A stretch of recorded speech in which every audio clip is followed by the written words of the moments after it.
The last Women's Day, when she came back, the night was thick with silence.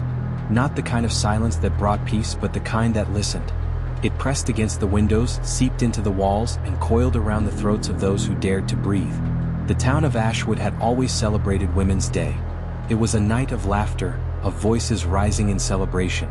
But this year, it was different. There were no songs, no candles flickering in the windows. The streets were empty. The doors were locked, because she was coming back. No one dared to speak her name. No one whispered the truth.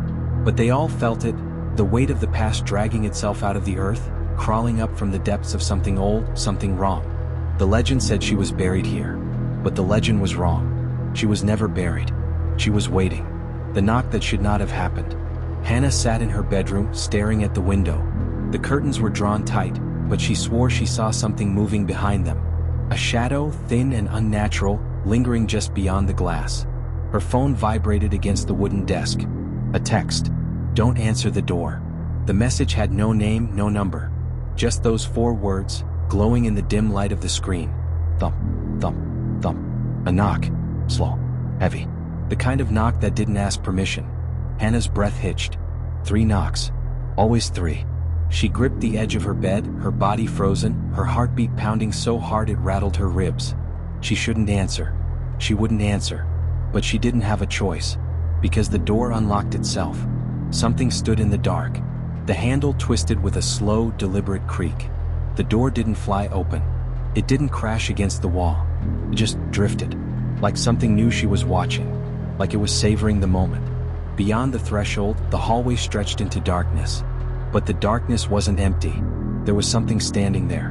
Not a person. Not a shadow. Something else. Its shape was wrong, stretched too tall, its limbs too long, its fingers dragging against the floor. Its head twitched, jerking slightly as if it was adjusting itself, learning how to move. And then, it whispered. Not words. No language. Just a sound, wet, slow breathing. Hannah felt the air shift, her skin prickling with a sickening realization. It wasn't outside anymore. It was inside the room. The mirror knows. Hannah wanted to run, wanted to scream, but her body refused.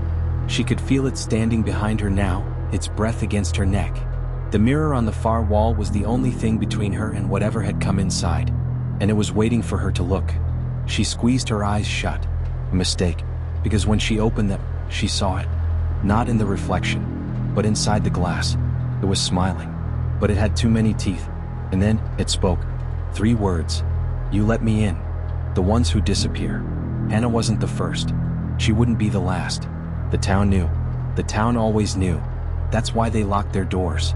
That's why they never opened them. Because once you see her, once you hear her, she never leaves. She lingers in the corners of your room, in the flicker of the lights, in the static of the TV when it turns on by itself. She watches from the reflections you don't check. She listens when you sleep. She knocks. And she waits. And when the next Women's Day comes, she will knock again. And the next name on her list might be yours. The ending that isn't an ending. If you are reading this, she already knows. She is watching you now. Did you hear that? That creak behind you? Did you check the window? Did you check the mirror? Don't look. Don't turn around. She hates when they turn around. She is already behind you. This is the end. But the horror? It has just begun. Sleep well, if you can.